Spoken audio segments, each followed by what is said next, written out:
Di dalam tangan-Mu kami tahu Engkau akan membentuk kami, Engkau mengerjakan kami, Engkau membuat kami jadi makin indah dari hari ke hari, oleh karena kemurahan dan kasih-Mu yang luar biasa. Malam hari ini kami berdoa demi nama Yesus. Beri makanan surgawi diberi di tengah-tengah kami malam ini. Jangan biarkan satu orang pun pulang dalam keadaan lapar lagi Tuhan. Tapi beri roh dan batin kami dipuaskan oleh apa yang dari surga datangnya. Yang sanggup mengubah kami malam hari ini.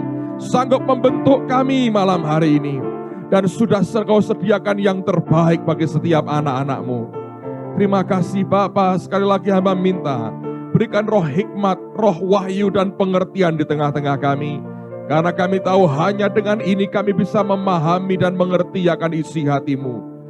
Roh Kudus, Engkau penulis dari Alkitab ini. Ajari kami malam hari ini. Supaya kami boleh memahami dan mengenal Engkau lebih lagi. Terima kasih Bapa. Terima kasih.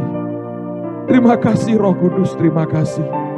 Karena Engkau di tengah-tengah kami malam hari ini. Hati kami meluap dengan syukur. Hati kami meluap dengan syukur. Terima kasih Bapa.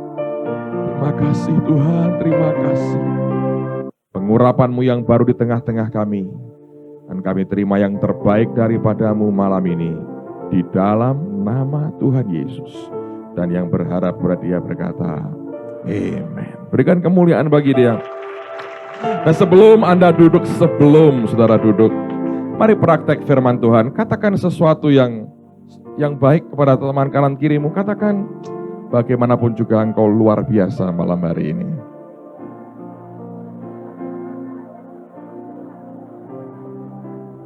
Bagaimanapun juga, belum mandi gak apa-apa saudara. Yang penting manusia batiniahnya. Alright, silakan duduk saudara. Mari buka firman Tuhan di Mazmur 106 ayat yang kelima. Mazmur 106, mari kita lihat pada ayat yang kelima. Kita akan membaca bersama-sama, ini bagian yang perlu kita mengerti. Mazmur 106, lihat pada ayat yang kelima. Saya tunggu sampai Anda dapatkan bagian firman ini, nanti kita akan membaca bersama-sama. Mazmur 106 ayat yang kelima. Yang sudah ketemu tolong angkat tangan kanannya supaya saya bisa melihat saudara. Oke, mari kita baca sama-sama 2, 3. Supaya aku melihat kebaikan pada orang-orang pilihan-Mu, supaya aku bersukacita dalam sukacita umat-Mu, dan supaya aku bermegah bersama-sama milik-Mu sendiri. Amen. Nah, pada bagian yang pertama ada suatu doa yang nampaknya aneh sekali, tapi ini jujur. Alkitab mengatakan, pemazmur berkata, supaya aku melihat kebaikan pada orang-orang pilihan-Mu. Kalau kita mendengar ada orang dikatakan, orang ini orang pilihan Tuhan. Bayangan kita ini positif atau negatif, saudara? Positif kan? Kalau Anda mendengar ada orang pilihan Allah, pasti kita berkata ini orang pasti lain daripada orang kebanyakan.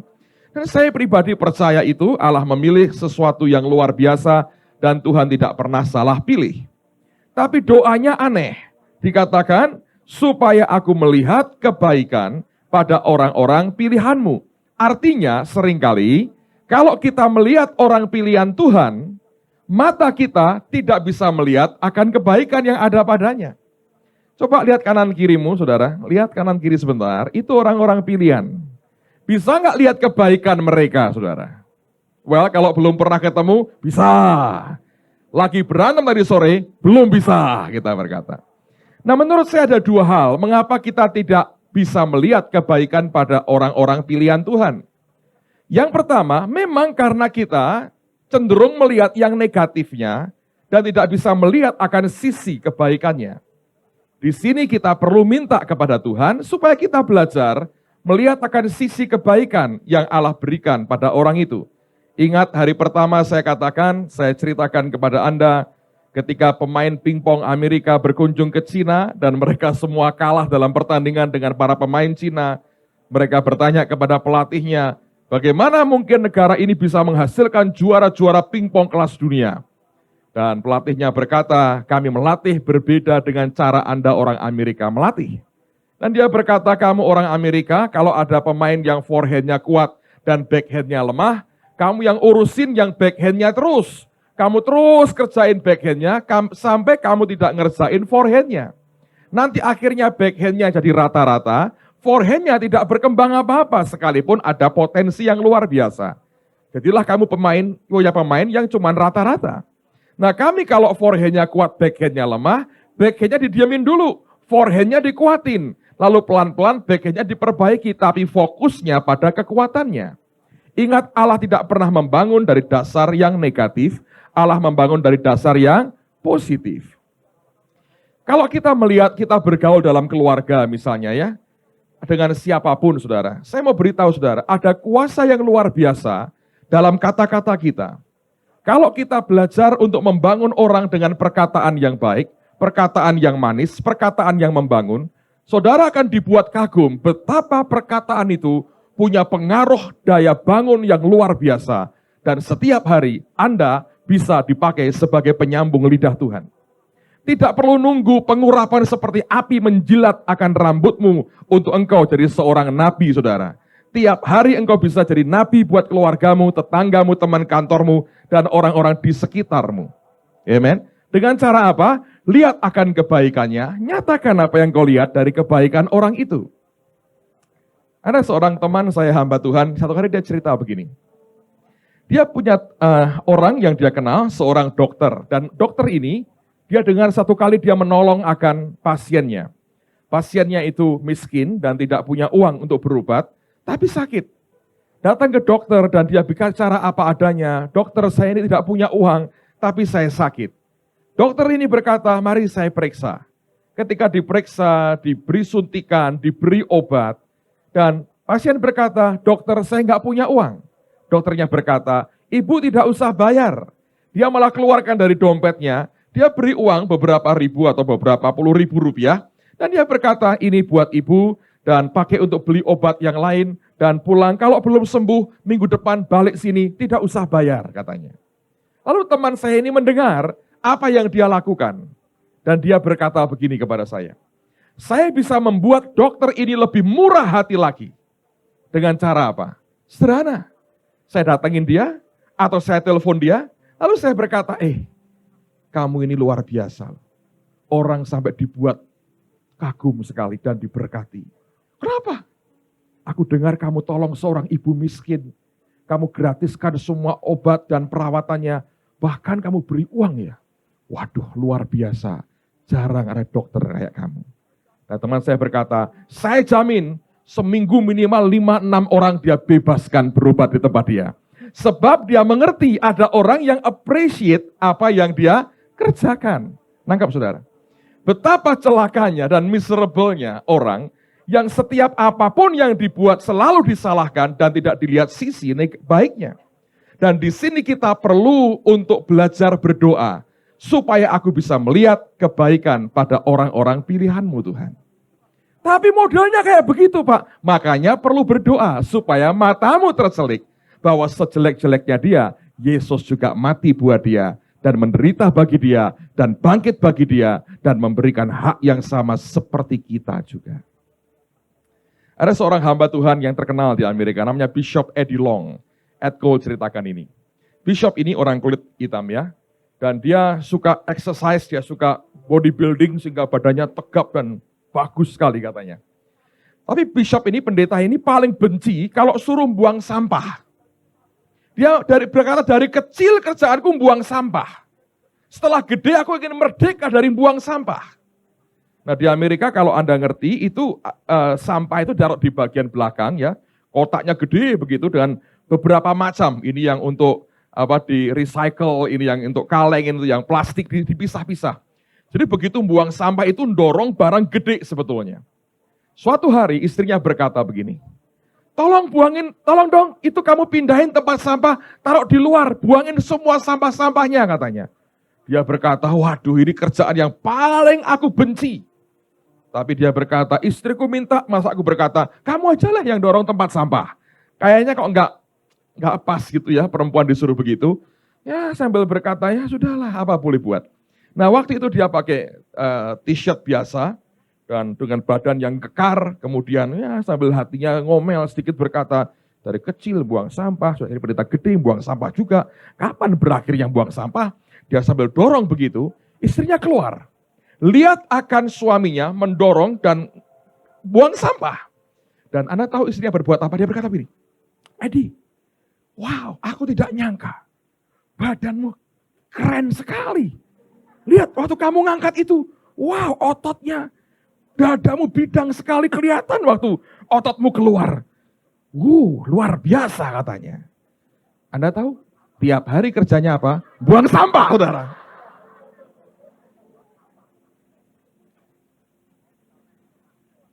Saya jamin berhasil lah kalau Anda mau ngerti begitu. Dengar ya saudara. Kalau saudara punya suami yang tiap hari kebaktian terus. Sampai jam 11 malam kebaktian mendekat ke Tuhan. Saya menjauh dari yang lain-lain dan keluarga pun dijauhi. Atau dia kerja terlalu berat. Sebegitu rupa sampai tidak peduli urusan rumah tangga. Coba satu kali ketika dia pulang jam 8 malam. Itu tentu kejutan. Jangan berkata, nah gini bagus. Jangan. Ketika dia pulang jam 8, besok paginya coba ngomong, waduh, aku bahagia, anak-anak bahagia loh. Tadi malam bisa sama-sama dengan kamu sebelum kami tidur. Rasanya enak sekali. Besok pulang jam 7 dia, saudara. Saya jamin. Kalau Anda omelin, saudara, tidak pulang pagi dia malah, saudara. Kita perlu belajar minta kepada Tuhan, supaya aku bisa melihat kebaikan pada orang-orang pilihanmu. Yang pertama adalah faktornya kita yang tidak bisa melihat. Tapi yang kedua, memang mungkin ada yang begitu parah dalam hidup seseorang. Nah, Anda harus mengerti begini ya. Setiap orang itu punya latar belakang yang berbeda-beda. Latar belakang dia, situasi yang dia alami di masa lalunya, itu membentuk akan kepribadiannya, membentuk akan karakter dalam kehidupannya. Pada waktu orang itu lahir baru, terima Yesus, bertobat, penuh dengan Roh Kudus. Saya berkata, betul, dia mengalami kehidupan yang baru, tetapi karakternya, tabiatnya, wataknya, tidak serta-merta langsung berubah total. Ada bagian di mana proses itu masih terus berjalan. Nah, ketika prosesnya belum selesai itulah, orang masih melihat ada faktor-faktor atau beberapa hal yang kita berkata, masa begini ya? Orang Kristen kok begini? Hamba Tuhan kok begini? Katanya anak Tuhan kok kayak begini kelakuannya? Kita perlu minta Tuhan tunjukkan kebaikan pada orang pilihanmu ini. Dengan cara Allah membuka mata rohani kita untuk memberikan pengertian kepada kita. Bahwa semua kita pun masih dalam proses pembentukan Tuhan. Amen. Ada yang cepat, ada yang lambatnya luar biasa.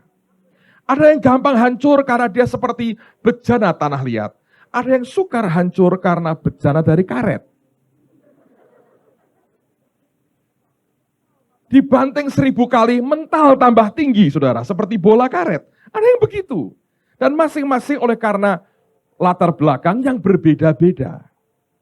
Nah, malam hari ini saya sudah sampaikan akan hal yang pertama dalam 2 kali seminar Senin dan Selasa kemarin. Hari ini saya mau bicara tentang ada banyak faktor dalam hidup kita yang Anda suka atau tidak suka seringkali memenjarakan kita atau memenjarakan akan roh kita oleh karena karakter atau kondisi di masa lalu. Dan ini tidak bisa ditenggingin, saudara. Karena ini lebih banyak berupa karakter, sifat, tabiat, watak dari yang bersangkutan yang membutuhkan proses dan pertolongan Roh Kudus bersama-sama serta penyangkalan daging dan doa-doa kita untuk makin membuat dia setiap hari makin diubah from glory to glory. Ingat ketika Alkitab berkata hendaklah engkau mengalami renewing of your mind, pembaharuan budi itu adalah suatu proses perubahan bentuk yang bertahap. Tidak akan segera langsung jadi overnight, langsung berubah total. Nah, proses ini membutuhkan banyak faktor. Saya berkali-kali berkata, untuk menghancurkan Anda hanya butuh 1 orang. Untuk membangun, kita membutuhkan banyak orang. Nah, tapi mari kita melihat hidup kita masing-masing lah. Dan malam hari ini saya mau tunjukkan apa artinya penjara-penjara yang mungkin membelenggu kehidupan kita. Saya akan tunjukkan akan 3 contoh hamba Tuhan di Alkitab. Dan saya ingin tunjukkan akan latar belakangnya, lalu akibat daripada latar belakangnya. 3-tiganya orang yang dipakai Tuhan luar biasa. Tapi 3-tiganya punya masa lalu yang sempat jadi masalah dan gangguan dalam kehidupannya. Nah, saya berdoa, Roh Kudus akan membuka mata rohani kita sehingga dia menerangi kita dengan kebenarannya dan membuat kita mengerti apa yang di dalam kita. Amen. Kalau Anda ngerti yang di dalammu, minta dengan Tuhan, Tuhan jebol dan bongkar ini.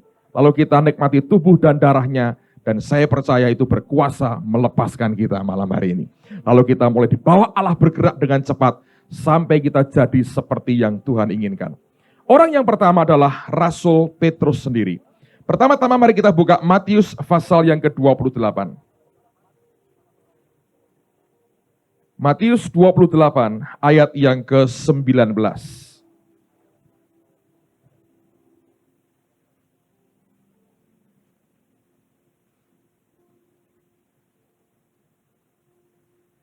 Ini merupakan ayat yang orang berkata amanat agung. Matius 28 atau Matius pasal terakhir ayat yang ke-19.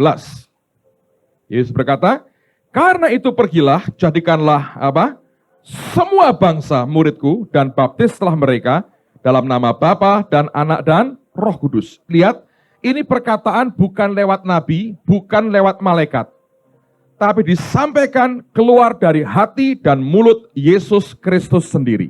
Dia berkata, karena itu pergilah, jadikanlah semua bangsa. Perkataan semua bangsa itu artinya semua bangsa. Tidak usah ditafsir lebih jauh, itu sudah jelas, itu sudah gamblang. Injil harus disampaikan, diberitakan kepada semua bangsa. Petrus, saya percaya, dan juga para rasul yang lain, mereka mendengar tidak perintah Tuhan ini? Dengar. Kalau enggak, tidak mungkin tertulis di sini. Mereka mendengar itu perkataan keluar dari mulut Yesus sendiri.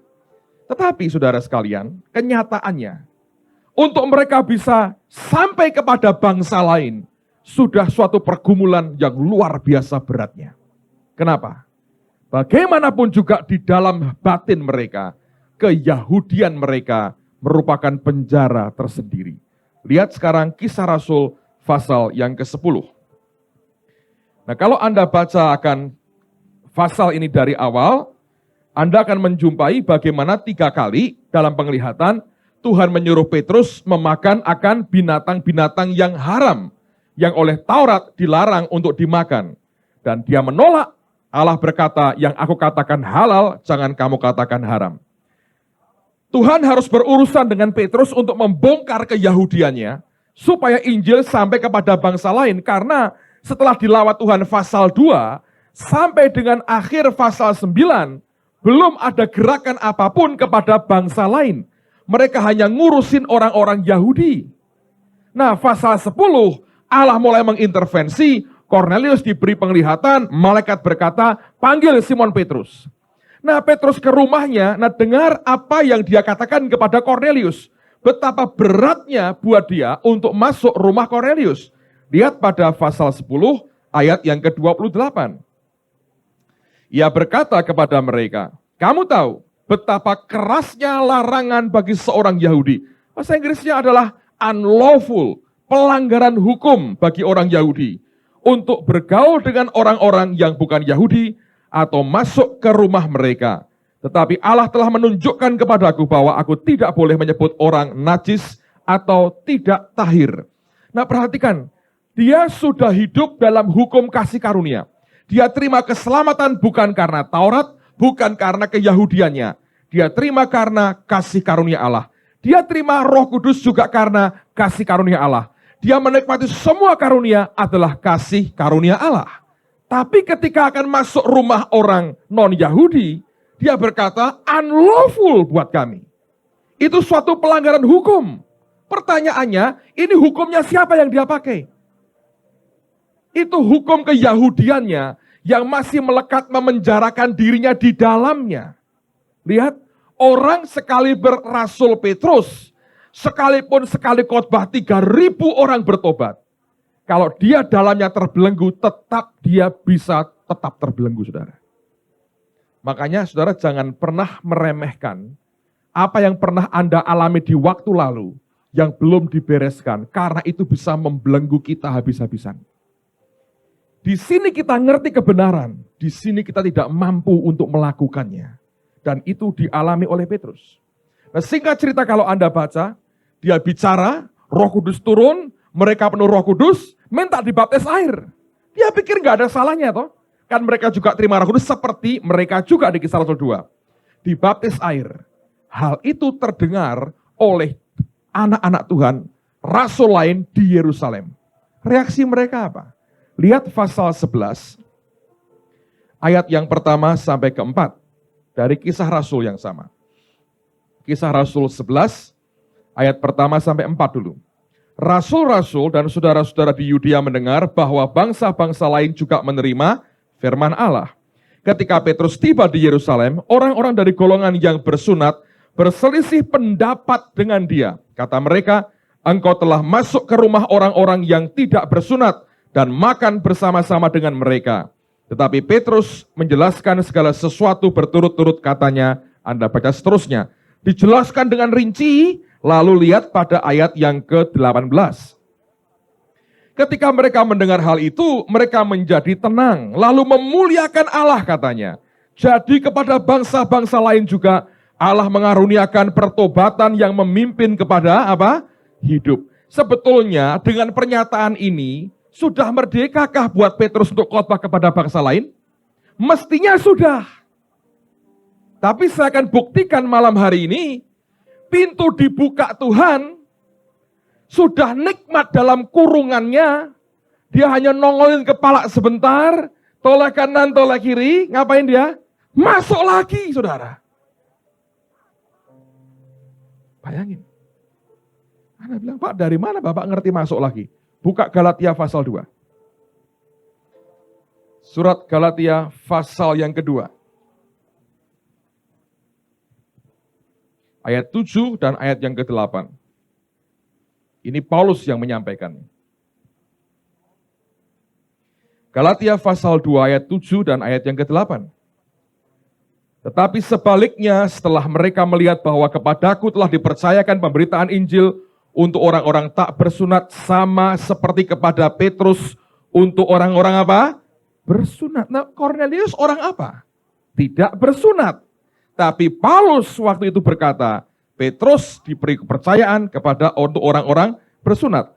Karena ia telah memberikan kekuatan kepada Petrus untuk menjadi rasul bagi orang-orang apa? Bersunat. Ia juga telah memberikan kekuatan kepadaku untuk orang-orang yang tidak bersunat. Jadi rupanya Allah sudah membuka pintu. Para rasul di Yerusalem bisa memahami. Mereka berkata, puji Tuhan, mereka memuliakan Allah. Oh, kepada bangsa-bangsa lain juga diberikan anugerah rupanya. Ya, itu bukan barang baru. Yesus sudah ngomong. Jadikan semua bangsa muridku. Kok baru ngerti di pasal 11? Terlambat, saudara. Setelah dibuka pintunya, ternyata penjaranya itu luar dan dalam. Penjara luar adalah melototnya para rasul yang lain. Penjara dalam yang dia nggak bisa kuasai itu. Yang di luar dibuka, yang di dalam megangin ekornya kalau dia punya ekor. Jadi ketika dia nongol di luar, cuman kepalanya aja nih, lihat kanan, lihat kiri, lihat atas, lihat bawah. Asik juga ya, tapi di dalam lebih aman buat saya. Masuk lagi saudara, kayak kura-kura. Dia tarik lagi kepalanya, dan dia masuk lagi. Dan rupanya Allah berkata, ini hopeless kalau begini. Gua udah bukain pintu, gak mau keluar. Ya sudahlah, apa boleh buat? Ya sudah, kamu untuk orang bersunat. Tapi menurut saya, itu sesuatu yang sangat-sangat tidak sempurna. Saya percaya kehendak Allah yang sempurna adalah kita memberitakan Injil kepada semua bangsa. Bukan hanya kepada orang Yahudi. Nangkap saudara? Lihat ya, itu keyahudian jadi pelegu, jadi penjara dalam. Buka Matius 15 sekarang. Matius pasal 15. Ayat pertama sampai ayat yang ke-6. Matius 15.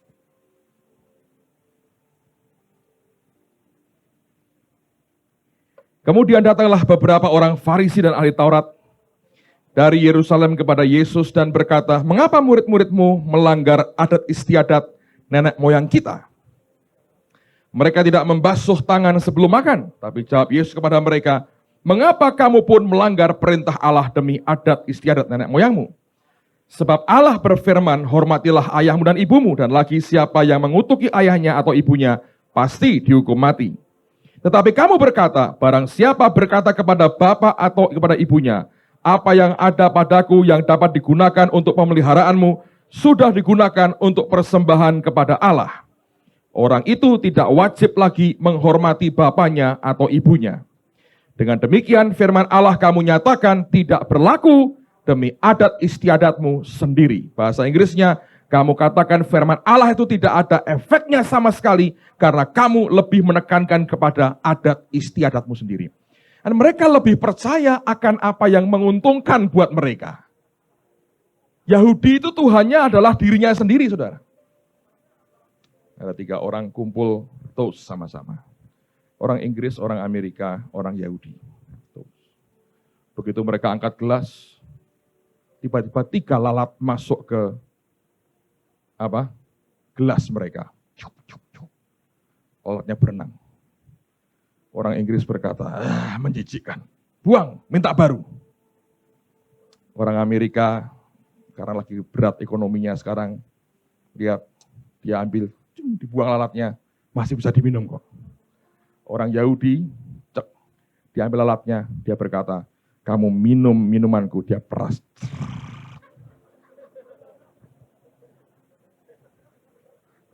Tidak mau rugi, saudara. Dia peras.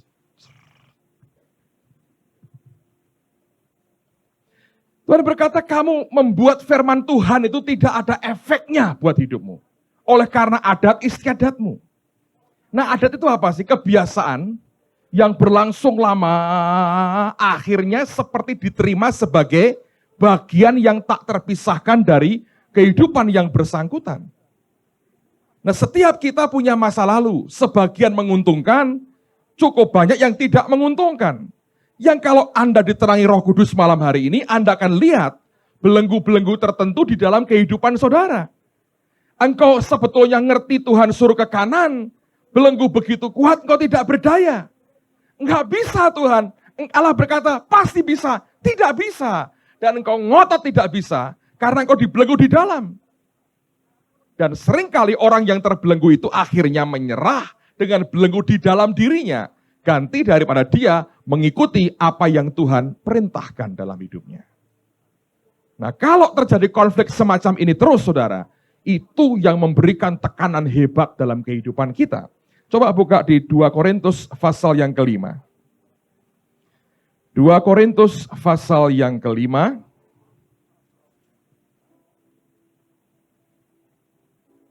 Ayat yang ke-4. 2 Korintus 5 ayat yang ke-4. Sebab selama kita masih diam di dalam kemah ini, kita mengeluh oleh beratnya tekanan. Karena, kenapa kita mengeluh? Ada sebabnya. Ya ada tekanannya, Pak. Kenapa sampai ada tekanan yang membuat kita mengeluh? Karena, perhatikan, kita mau mengenakan pakaian yang baru itu tanpa menanggalkan yang lama. Supaya yang fana itu ditelan oleh hidup. Itu seperti begini, saudara. Ya, saya habis seminar begini, lalu ada orang berkata, ayo Pak kita keluar makan sebentar, tapi ini di pinggir jalan Pak. Kalau pakai dasi, baju putih kurang bagus. Jadi pakai apa dong? T-shirt. Oke. Saya ambil t-shirt, langsung saya pakai. Nyaman atau gila, saudara? Menurut saya. Anda ngerti ya? Yang baru mau dipakai tanpa menanggalkan yang lama. Gimana? Seperti gini lah, Anda pakai batik ya. Terus tahu-tahu Orang berkata, kamu harus jadi MC nih sekarang. Oh ya, jadi mesti gimana dong? Kamu mesti pakai dasi. Ya udah, mana dasinya? Batik kasih dasi. Yang lama tetap mau dipakai, yang baru juga dia mau pakai. Itu yang membuat tekanan, yang membuat kita mengeluh. Malam hari ini minta kepada Tuhan supaya penjara-penjara itu mulai dijebol di dalam kita dan dibongkar. Ada banyak ketakutan membayangi kita yang sebagian besar hanya ketakutan di dalam kita. Kenyataannya tidak pernah seperti yang kita takutkan, saudara. Saya berdoa Anda belajarlah dari pengalaman Rasul Petrus ini. Orang sekali berdia, sudah dibuka di luar oleh Tuhan begitu rupa. Masuk ke dalam lagi dan tetap tidak bisa merdeka. Sampai Paulus berkata, dia diberi kasih karunia untuk orang yang bersunat. Padahal jatahnya lebih besar sebetulnya. Contoh kedua, Paulus sendiri. Ini orang hebat, saudara. Warna perjanjian baru ini warnanya Paulus. Serius, ini orang luar biasa. Tapi saya mau tunjukkan kepada Anda, kalau Anda mau melihat akan seperti apa wujudnya Paulus yang lama, itu lihat dalam surat-suratnya atau suratnya yang awal, yang pertama-tama. Lihat modelnya, lihat akan story, kisahnya, lihat akan pernyataan-pernyataannya. Anda kalau baca suratnya Paulus, Anda mesti perhatikan, semakin surat itu ditulis ketika dia makin tua, cara nulisnya makin beda. Cara dia nyebut dirinya makin berbeda. Nah, saya mau tunjukkan dasarnya supaya Anda ngerti, ini proses. Semua orang ngalami, makanya saudara harus sabar satu dengan yang lain. Ngerti? Kalau keterlaluan ya diberitahu dengan baik-baik, tapi kita mesti sabar. Coba ngomong sebelahmu, mohon sabar dengan saya ya. Masih dalam proses.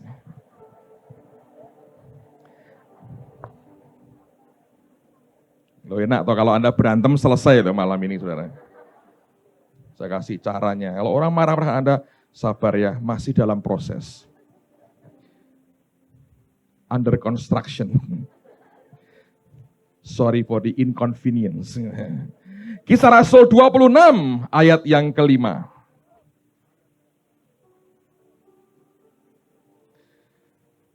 Saudara kalau belajar hidupnya Paulus ini luar biasa. Kisah Rasul 26 ayat yang kelima. Ini ketika di hadapan Agripa, dia berkata begini. Sudah lama mereka mengenal aku dan sekiranya mereka mau, mereka dapat memberi kesaksian bahwa aku telah hidup sebagai orang Farisi, perhatikan, menurut mazhab yang paling keras dengan agama kita.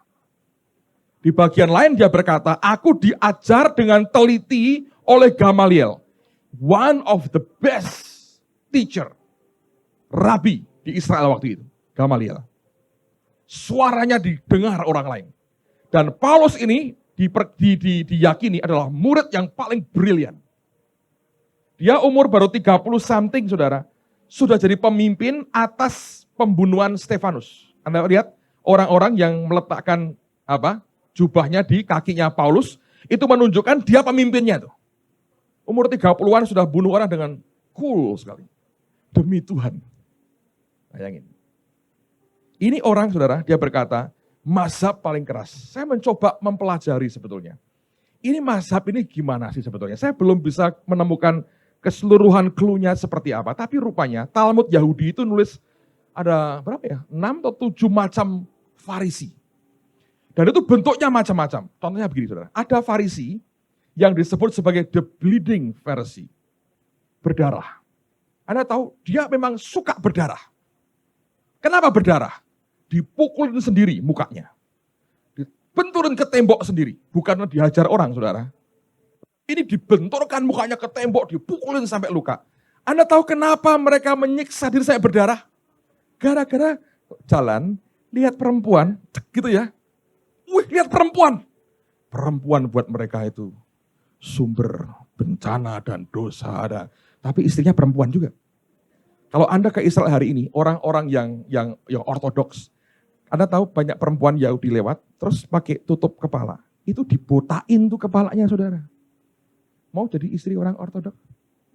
Murah, nggak usah keriting, nggak usah dibotain. kepalamu. Supaya apa? Ya supaya nggak ada orang naksir istrinya. Mana kawin sama perempuan botak, saudara? Dibodakin. Jadi pakai tutup kepala. Kalau Anda dengar ceritanya, tidak bagus untuk di sini ceritain. Saudara. Ngeri sekali, itu abusive sekali mereka. Itu ya kalau lihat perempuan, najis. Kepala bentur pukuli, berdarah.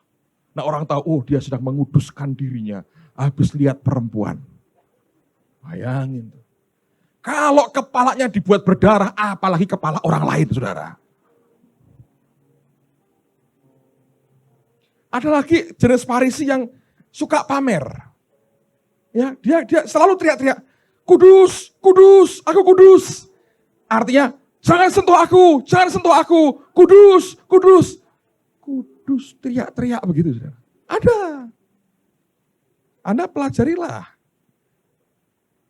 Saya berkata, ya orang Kristen lebih halus dari itu kan saudara ya. Kayak teriak-teriak kudus tapi pakai jalan lingkar lah ya. Entah bagaimana menunjukkan, seperti Marta, halo Tuhan aku di sini. Supaya orang lihat aja lah. Ada roh reklame di tengah-tengah kita. Yang mereklamekan, mengiklankan diri kita sendiri. Tapi itu kayak begitu. Jadi ada sekte-sekte yang kerasnya luar biasa. Ketatnya. Dan mereka, begini saudara, itu firman Taurat ditambahin tradisi. Sehingga makin berat sebetulnya. Dan mereka mencoba ngikutin itu. Nah, saudara kalau Anda pernah sekolah, di sekolah yang terkenal susah. Hanya orang-orang yang hebat, yang jenius, yang pilihan, yang bisa lulus. Kalau Anda ketemu dengan orang yang sekolah biasa-biasa, sikapmu apa? Menghina, merendahkan. Betul nggak? Ini sama. Jadi ini kelompok-kelompok yang self-righteousness-nya besarnya luar biasa.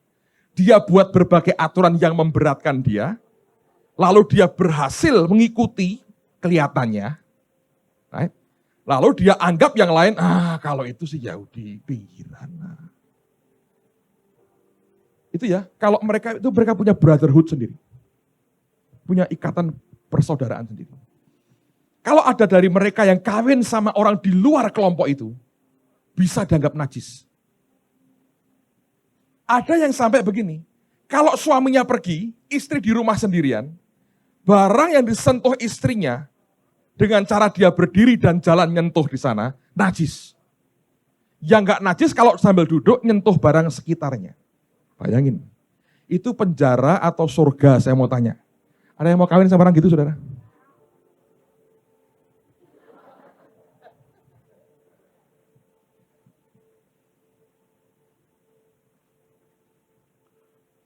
Saudara bisa ngerti ya? Itu seperti itu tuh mazhab-mazhabnya.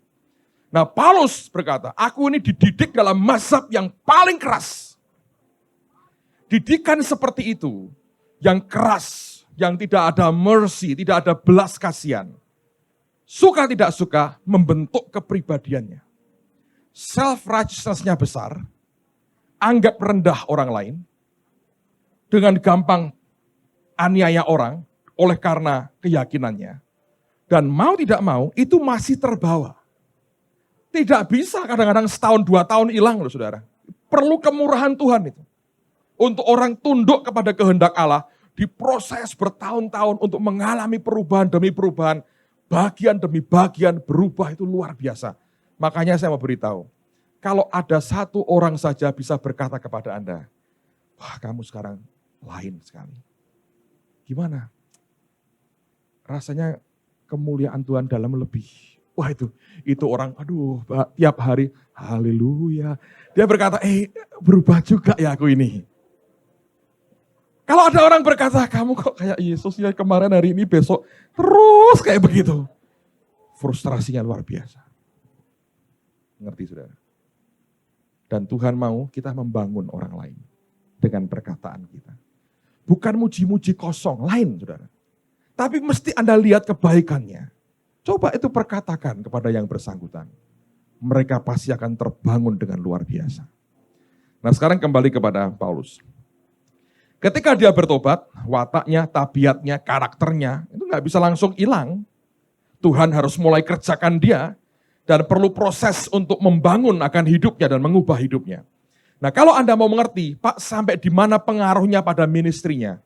Sebetulnya pengaruhnya paling besar adalah dalam relationship-nya dengan orang-orang lain.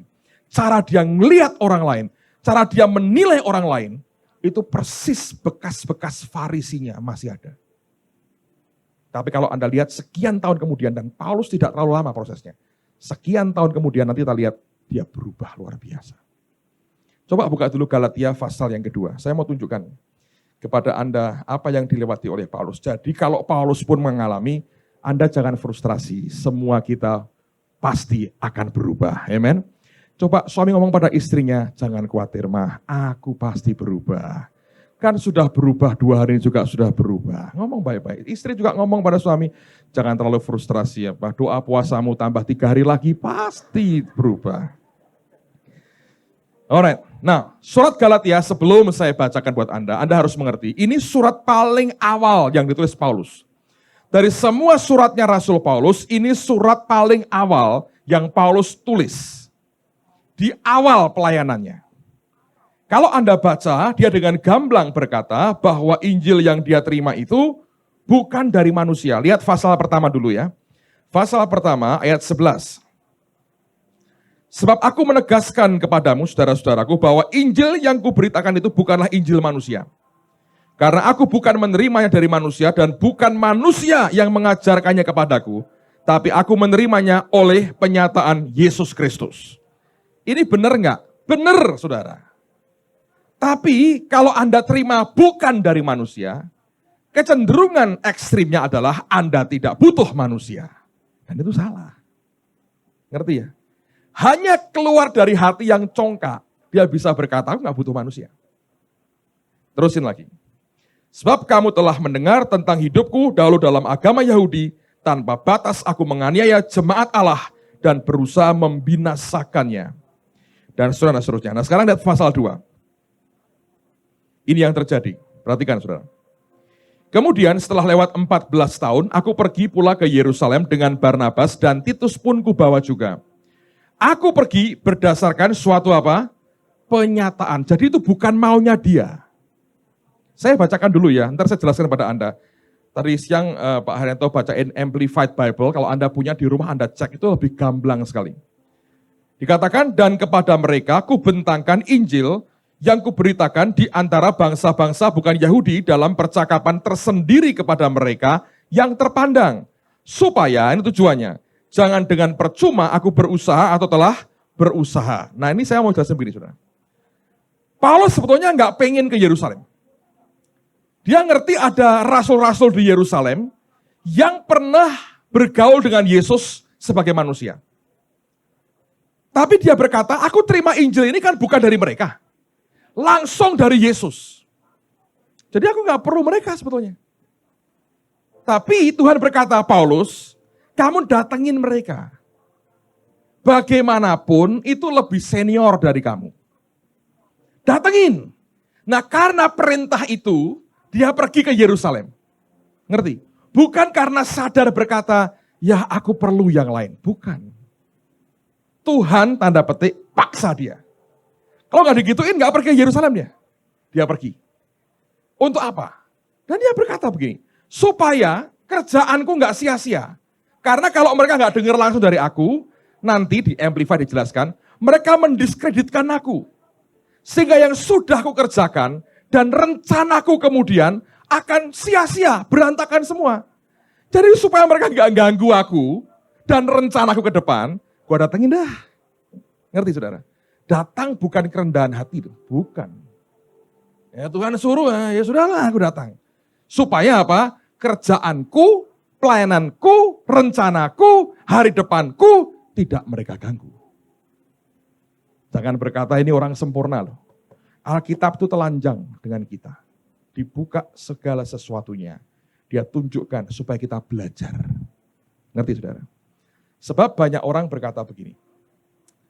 Pak kalau hamba Tuhan sudah pegang mic, urapan Tuhan turun. Pasti 100% manusia. Saya bilang tidak. Watak kemanusiaannya itu ikut keluar bersama dengan dia. Setiap orang lihat caranya berbeda-beda. Kenapa? Karena kepribadiannya berbeda-beda. Kenapa berbeda, Pak? Latar belakangnya berbeda-beda.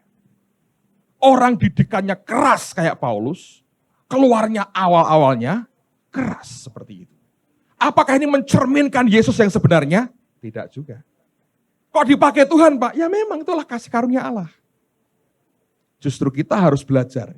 Makanya kalau orang mendewakan manusia, menuhankan manusia itu salah. Anda akan kecewa. Percaya. Tidak ada orang itu nubuat. Amos Heratnam pernah cerita bagus. Dia berkata, Anda even nubuatmu sendiri ya, itu tidak 100% Tuhan. Buat kita tidak sempurna.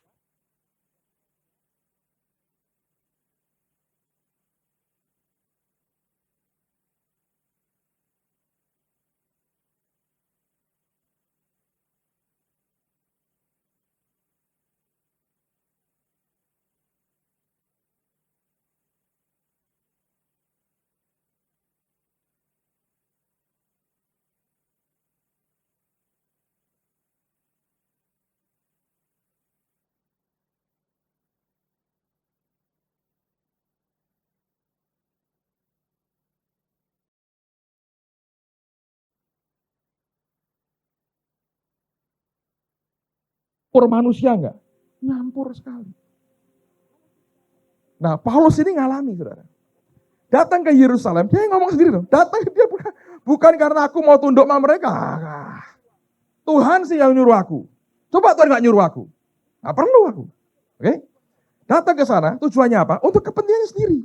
Bukan untuk kepentingan yang lain. Terusin apa yang kemudian terjadi. Tetapi kendati pun Titus yang bersama-sama dengan aku adalah seorang Yunani, namun ia tidak dipaksa untuk menyunatkan dirinya. Memang ada desakan dari saudara-saudara palsu yang menyusup masuk, yaitu mereka yang menyelundup ke dalam untuk menghadang kebebasan kita yang kita miliki di dalam Kristus Yesus, supaya dengan jalan itu mereka dapat memperhambakan kita. Tetapi sesaat pun kami tidak mau mundur dan tunduk kepada mereka, agar kebenaran Injil dapat tinggal tetap dalam kamu. Ayat berikutnya.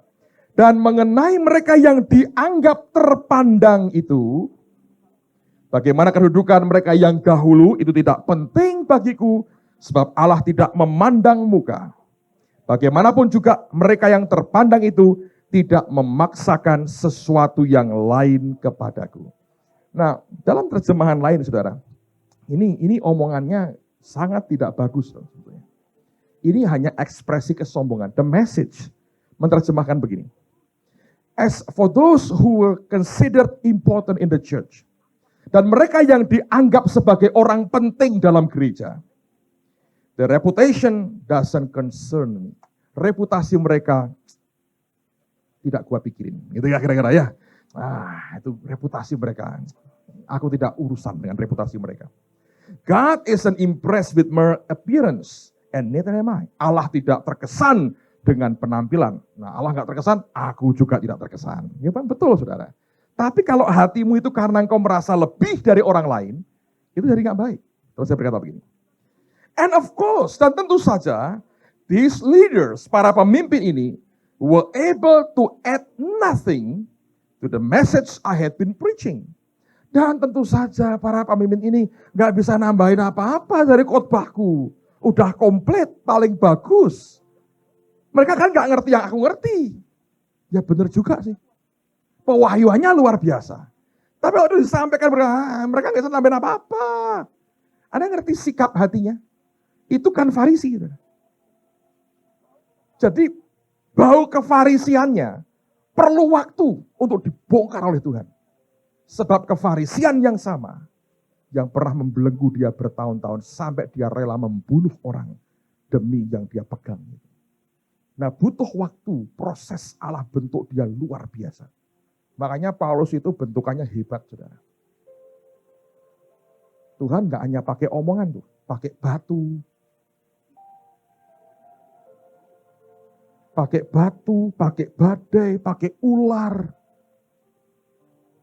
Pakai penjara, gempa bumi, ditonjokin orang, pakai rampok. Ya kan? Tuhan itu Alatnya macam-macam. Apakah Tuhan perlu batu buat saudara? Sesuai dengan kebutuhan, dia tahu yang terbaik buat kita. Makanya untuk membuat orang ini jadi soft, saudara. Tuhan itu pakai alat apa aja lah. Tangannya nyamber apapun, timpuin ke dia aja. Udah gitu aja. Ya orang kayak begini. Paling kalau Anda baca, ini pernyataan orang arogannya luar biasa. Nah kalau Anda baca, Anda perhatikan di Alkitab ya. Di tahun-tahun yang sama, kalau Anda baca berikutnya, ini ribut nanti dia. Lihat Petrus munafik, dia tegur di depan umum. Barnabas munafik, dia tegur di depan umum. Lalu kemudian kalau Anda baca berikutnya, itu dia ribut dengan Barnabas soal siapa? Markus. Markus ini pernah ikut dia dan Barnabas. Ketika muter-muter, di tengah jalan ini anak mami, saudara. Pulang ya, pulang. Paulus berkata, desersi itu. Nah orang desersi, hukuman cuma satu. Apa? Mati. Kalau Anda baca, dia gunakan kata desersi. Kok gitu Pak? Memang didikannya keras. Lalu ketika mau pergi lagi, Barnabas berkata, Paulus, ajak lagi ya Markus ini. Wah ngamuk dia saudara. Ngerti? Nah padahal Barnabas ini, itu cuma satu-satunya orang yang berani ambil Paulus. Saudara. Masih gak dikenal oleh Paulus. Hati orang ini gak dikenal. Ribut, Barnabas ya sudahlah gue bawa sendiri. Paulus berkata, ya silakan, diambil Silas. Terus Tuhan berkata, ini perlu dilembutkan lagi. Malaikat bilang, pakai apa Tuhan? Cambuin dah. Baca tuh di penjara di mana tuh? Filipi. Hajar tuh. Supaya lembut saudara. Allah pakai apa aja lah. Batu pun dia pakai, timpuin saudara. Memang terlalu keras. Dibuat soft.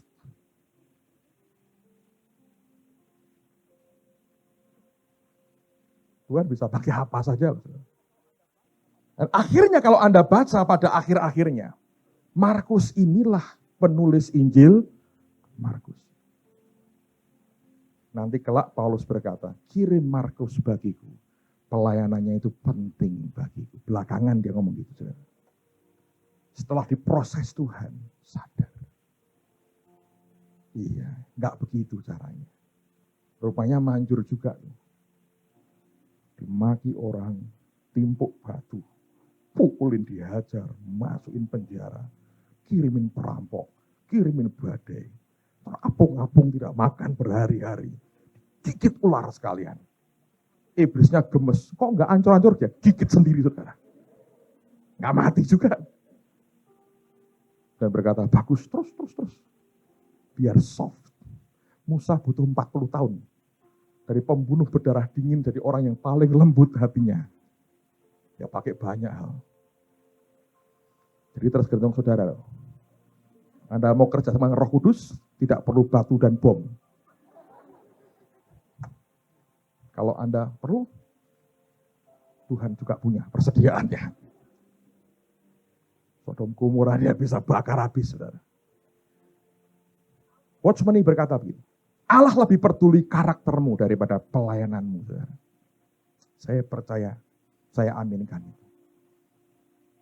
Sebab karakternya itu mencerminkan dirinya sendiri. Kalau Anda perhatikan, Musa pernah berdoa, show me thy glory. Tunjukkan kemuliaanmu Tuhan.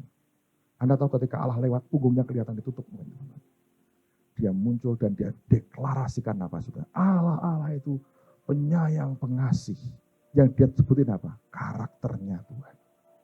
Kemuliaan Allah itu ada pada karakternya. Bukan kepada api yang menyambar-nyambar dari dirinya. Dari karakternya. Ini dialami oleh Paulus. Tapi Anda perhatikan, sekian tahun kemudian, 6 tahun kemudian, ngomongnya sudah lain. 1 Korintus pasal yang ke-15. Walaupun ditulis di depan, tapi sebetulnya surat Galatia lebih dulu, saudara. Karena surat Galatia ditulis sekitar tahun 48-49, sedangkan 1 dan 2 Korintus sekitar tahun 55. Jadi dia butuh waktu 6 sampai 7 tahun ya. Oke. 6-7 tahun kemudian yang terjadi. Pasal 15 ayat 5 sampai dengan ayat yang ke-9.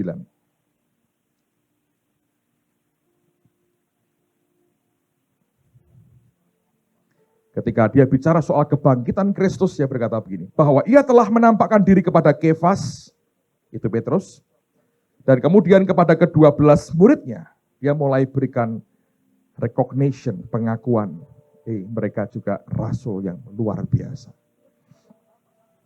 Sesudah itu ia menampakkan diri kepada lebih dari 500 saudara-saudara sekaligus. Kebanyakan dari mereka masih hidup sampai sekarang, tapi beberapa di antaranya telah meninggal. Selanjutnya ia menampakkan diri kepada Yakobus, kemudian kepada semua rasul. Dan yang paling akhir dari semuanya, ia menampakkan diri juga kepadaku sama seperti kepada anak yang lahir sebelum waktunya. Karena aku adalah yang paling hina dari semua rasul, sebab aku telah menganiaya jemaat Allah. Beda. Nah, Tuhan berkata, lumayan ini ya, omongan, batu, rotan, penjara, rampok-rampok, apalagi saudara, gelombang, ular, bagus. Waktu dilihat, wah sudah lumayan ini. Sadar dia berkata, aku yang paling hina, sebab aku menganiaya jemaat. Anda bisa nangkep apa yang dialami oleh Paulus. Anda bertanya, Pak kok bisa begini ya? Saya berkata iya. Oleh karena didikan yang dialami di waktu lalunya. Di Kanada, saya mungkin pernah ceritakan pada Anda bulan lalu. Ada seorang hamba Tuhan, pendeta bernama James Ryle. Saya terkesan dengan ceritanya. Dia seorang kriminal, dan karena itu ditangkap polisi, kemudian dia dimasukkan penjara. Di penjara, dia bertobat, dia terima Tuhan Yesus. Terus keluar, dia kumpul dengan papahnya lagi. Dia rindu papahnya setelah sekian tahun di penjara, datang ke rumah papahnya. Papahnya sudah pensiun, sudah tua. Setelah ngomong-ngomong, papahnya bilang, James, kamu di penjara di mana? Oh, aku di penjara di kota itu, di negara bagian ini. Hah? Kaget. Loh, penjaranya namanya ini kan? Iya. Apa kok tahu? Aku yang bangun tuh penjara itu katanya. Dan waktu dia dengar itu, Roh Kudus berkata kepadanya, kamu di penjara oleh apa yang dibangun oleh orang tuamu. Tapi aku Yesus melepaskan engkau dari penjara itu. Ngerti saudara? Ada banyak orang tua tanpa sadar membangun penjara bagi anak-anaknya. Dengan perilaku kita, dengan sikap kita, dengan perkataan kita, dengan tindakan-tindakan yang abusif yang kita buat. Tanpa disadari kita sudah membuat penjara bagi anak-anak kita. Tanpa sadar engkau juga seringkali dipenjara oleh apa yang dilakukan, yang engkau alami di masa lalumu. Semua yang keras, yang kejam, yang brutal, yang no mercy di waktu lalu. Seringkali punya akibat sampai dengan hari ini. Tapi saya ada kabar baik buat saudara. Yesus mau melepaskan kita. Itu kabar baik yang luar biasa. At least kita mesti menyadari, minta Tuhan membuka mata hati kita. Supaya kita boleh melihat yang di dalam kita itu mestinya isinya apa. Kalau itu dimerdekakan saudara, Anda jadi orang-orang yang merdeka.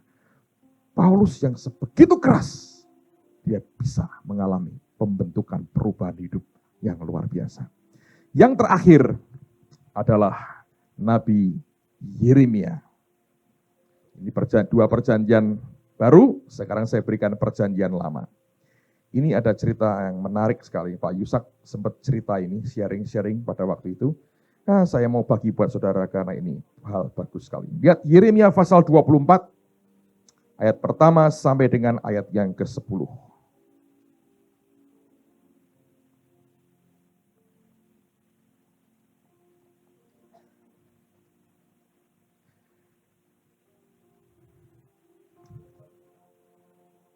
Kembali saudara, saya katakan begini, sisi kemanusiaan seorang hamba Tuhan itu tetap ada.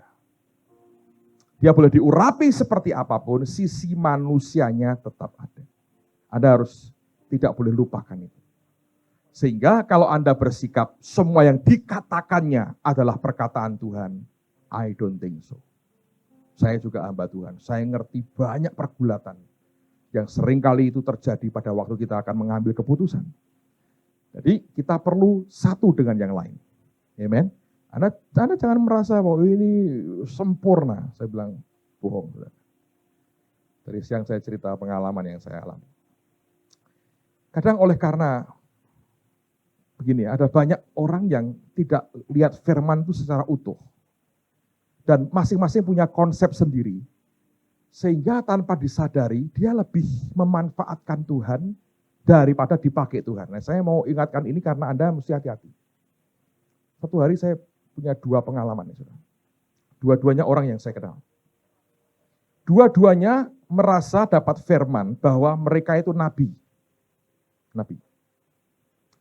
Yang seorang, satu hari dia punya perusahaan, ribut dengan karyawannya yang Kristen. Yang cerita ini, si karyawan ini datang ke kami dengan nangis-nangis ketakutan. Saya bilang, loh kamu kenapa? Aduh Pak, saya ribut dengan pimpinan saya. Terus ya saya minta berhenti Pak, saya mau keluar. Dia kutuki saya Pak. Terus saya bilang, loh Bapak kamu kutuki? Iya, karena ini tugas seorang nabi. Aku ini nabi. Kamu tak beritahu ya, kamu keluar dengan cara begini. Hidupmu tidak pernah bahagia, susah hidupmu. Aku katakan ini sebagai nabi. Sadis banget. Alkitab berkata kutuk tanpa sebab tidak akan kena. Saudara. Nabi itu bukan tukang ngutuk. Tapi ini orang apa? Nggak ngerti firman. Dia punya bayangan kan. Nabi itu kan kayak gembel sedikit. Nabi sekarang nggak gembel. Tapi dia punya bayangan begitu. Mati kau besok. Saya nunjuk ini, jangan nunjuk. Kalau Anda merasa ditunjukkan, enggak ya. Enggak, saya nunjuk ini sekarang. Enggak ada yang mau.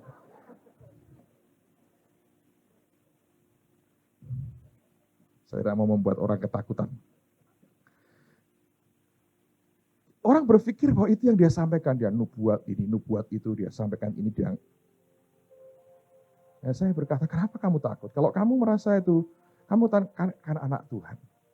Allah tidak pernah menyuruh kita mengutuk. Allah mau kita memberkati. Nabi kedua itu nabi yang luar biasa. Satu pagi, 6:30 pagi. Saya masih ingat, saya agak flu pada waktu. Saya mau sampai selesai, saya mau istirahat lah. Istri saya masuk 6:30 berkata, itu ada nabi mau ketemu dengan kamu. Oh nabi. Kok kamu tahu dia nabi? Ya beliau mengatakan dirinya nabi dan harus bertemu dengan Bapak Gembala. Oh, saya takut kalau ketemu nabi.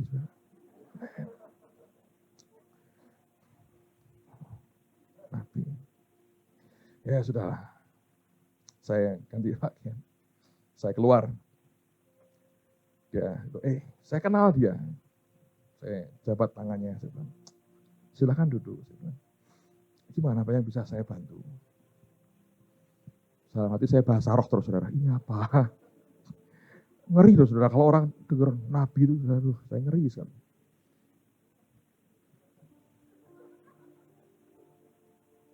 Padahal itu jawatan bagus loh sebetulnya ya saudara ya. Tapi banyak orang abuse perkataan itu untuk dirinya sih sebetulnya. Jadi image-nya jadi merinding sekali kalau dengar kata nabi. Gitu. Seperti orang yang bisa berbuat apapun yang dia mau. Nah, dia ngomong pertama dia bilang, Bapak mengerti bahwa saya dipanggil Tuhan sebagai nabi. Saya lihat ke dia, saya bilang, nabi ya. Ya. Oke. Nabi. Apa yang saya bisa bantu? Dalam hati nabi, dalam hati. Supaya lebih enak sih. Tapi kan nggak perlu diomongin nanti ribut dengan nabi kan. Anak tahu ribut dengan nabi nggak pernah bisa menang. Lalu kemudian dia bilang begini Pak,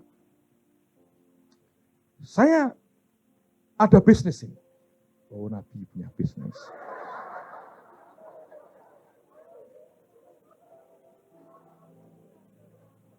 Bapak kan peka dengan suara Tuhan. Ya, kalau Tuhan ngomong ya, biasanya saya dengar. Gini Pak, tolong Bapak berdoa. Bapak mau nabur berapa di bisnis saya? Wah itu saya nggak pakai topi. Kalau pakai topi saya angkat topi. Saudara.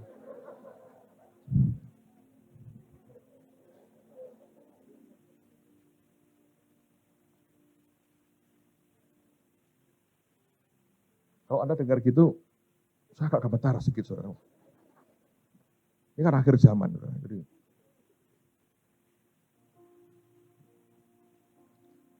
saya ngeliatin dia. Saya bilang, coba sekali lagi. Ya, saya sebagai nabi nih Pak, saya bicara. Iya, nabi. Saya minta Bapak berdoa, tanya Tuhan, Bapak mau nabur berapa untuk bisnis saya? Saya ini kepengen tidur sebetulnya ya, karena orang flu itu kan ingin tidur. Saudara. Saya, nanti kalau Tuhan bicara ya Pak, terima kasih, gitu aja. Oh ya, puji Tuhan. Permisi Pak, ya, silakan. Belum sempat saya beri secangkir air sejuk loh saudara. Saya untung kok, kalau saya beri mestinya saya terima upah nabi itu. Lupa saya kasih dia minum. Tapi dia nggak butuh air minum, dia butuh uang. So dia pulang, saya tidur lagi saudara. Tidur lagi, ngapain? Berdoakah Pak?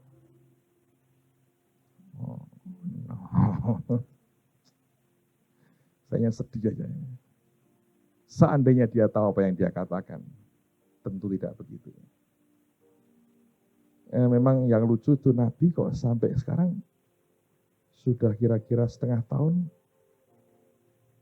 belum datang ke saya.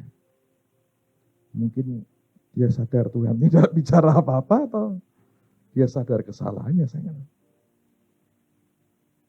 Tapi itu human, manusia. Saya bisa berkata, Nabi palsu kamu. Saya bisa berkata gitu. Tapi kalau saya lihat hidupnya, saya punya keyakinan kalau dia dibentuk Tuhan, satu kali bisa. Artinya orang ini punya banyak hal yang menunjang akan panggilan untuk dia one day bisa dipakai Tuhan sebagai nabi. Dan dia terima itu sebagai pernyataan dari nubuatan beberapa hamba Tuhan. Hanya yang keliru adalah dia tidak melihat kebenaran secara utuh. Dia punya mindset sendiri. Ngerti? Itu apa? Kepribadiannya, personality-nya. Anda juga sama.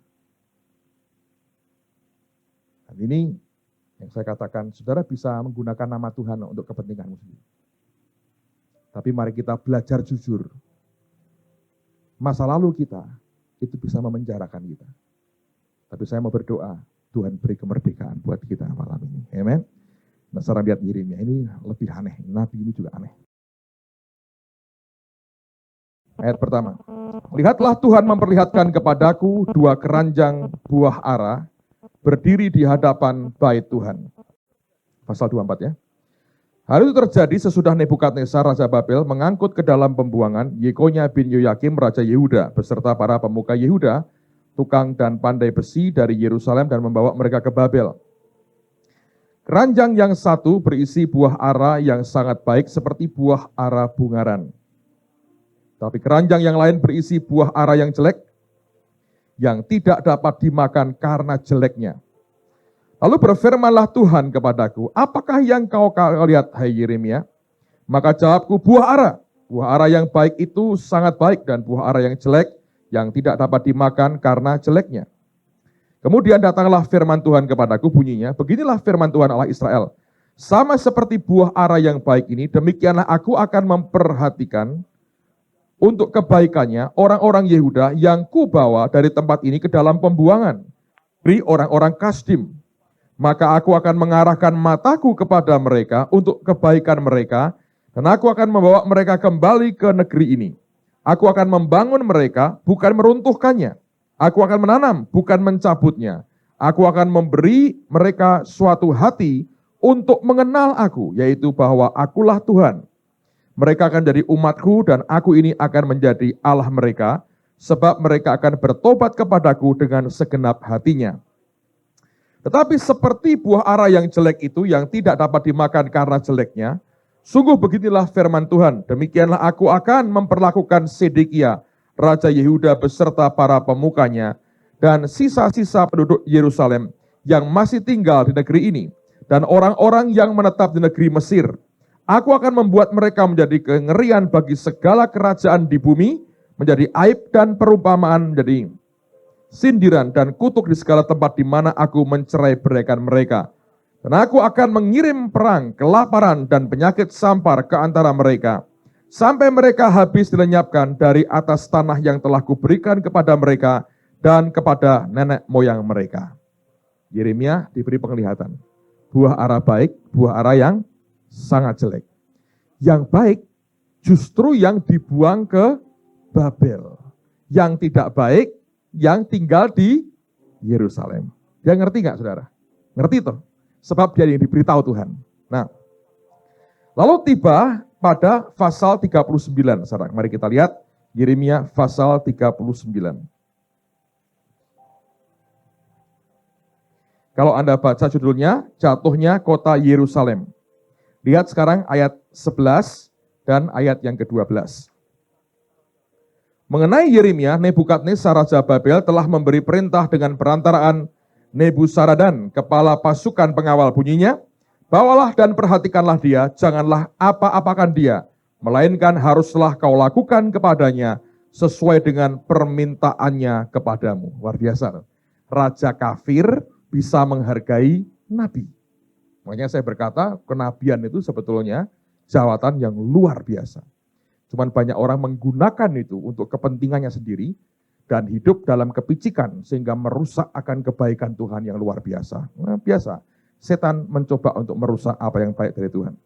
Nah, lihat bahwa kemudian setelah dibebaskan, diberi kebebasan. Jangan apa-apakan dia, kasih makanan yang baik, mintanya apa? Berikan. Pasal 40, perhatikan ayat yang pertama.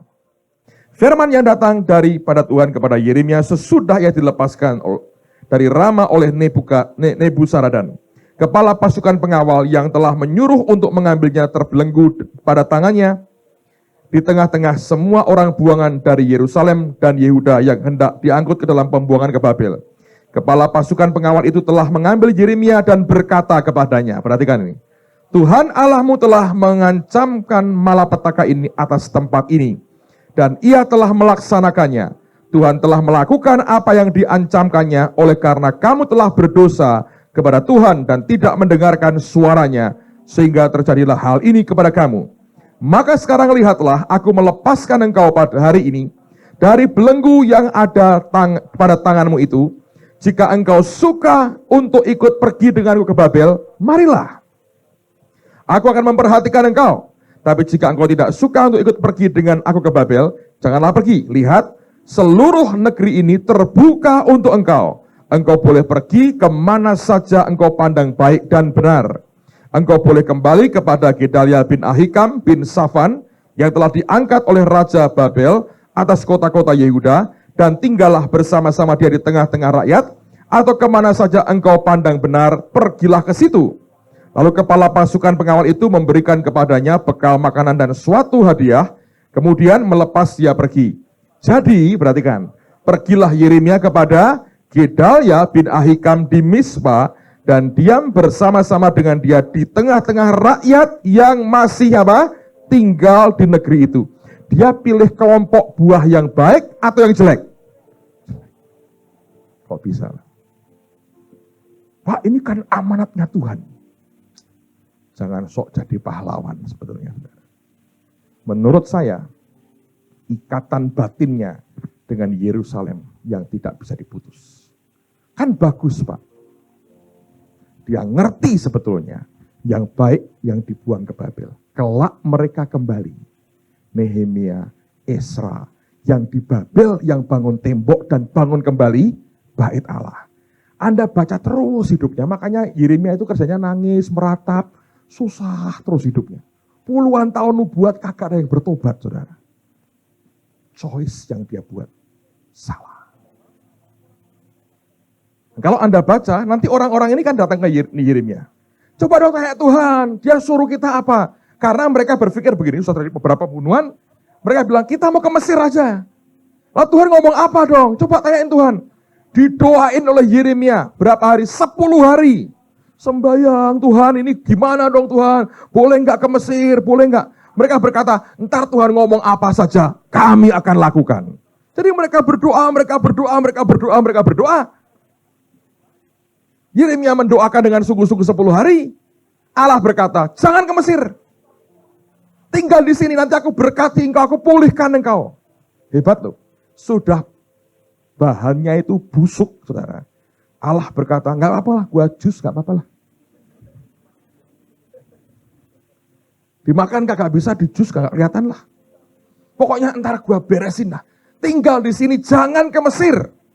Yeremia berkata, setelah 10 hari, ada kabar baik. Tuhan berkata, jangan ke Mesir, sini aja. Mereka berkata, bohong. Tuhan pasti gak ngomong itu. Ayo ke Mesir. Yeremia, jangan. Mereka berkata, Yeremia, kamu juga mesti ikut ke Mesir. Kalau mati, kau juga mati sama-sama. Tangkap dia, bawa ke Mesir. Bayangin saudara. Dia sudah diberitahu Tuhan. Yang tinggal dan yang ke Mesir itu buah yang jelek. Dia pilih yang jelek. Dia nggak bisa bangun apa-apa. Ya bagus sih dipakai Tuhan. Keluarlah ratapan. Kalau pas sedih baca ratapan. Kok sama dengan saya? Lumayan. Menguatkan. Lumayan itu juga hatinya Tuhan sih meratap kayak begitu. Lihat akan bangsanya karena kasihnya. Tapi dia buat keputusan yang salah. Kalau dia mau ke Babel, mungkin dia masih bisa lihat one day. Bait Allah dibangun kembali. Dan tembok itu dibangun. Sebab Nebukadnezar berkata, jamin hidupnya. Saudara lihat, ikatan dengan masa lalu seringkali jadi belenggu yang begitu kokoh dan memenjarakan kita. Saya berdoa, Tuhan akan menerangi hidup kita. Apakah ada 1-2 hal dalam hidupmu yang kau katakan, iya, yang ini membelenggu aku. Mestinya Tuhan, aku ngerti kehendak Tuhan, tapi kau kayak gak berdaya dengan apa yang dia perintahkan. Petrus kena, Paulus kena, Yeremia kena. Dan saya percaya mereka semua mengalami proses yang luar biasa. Dan akhirnya mereka makin dimerdekakan. Saya mau berdoa malam hari ini. Supaya Allah memberikan kasih karunia kepada semua kita. Dan kita jadi orang yang merdeka. Amen.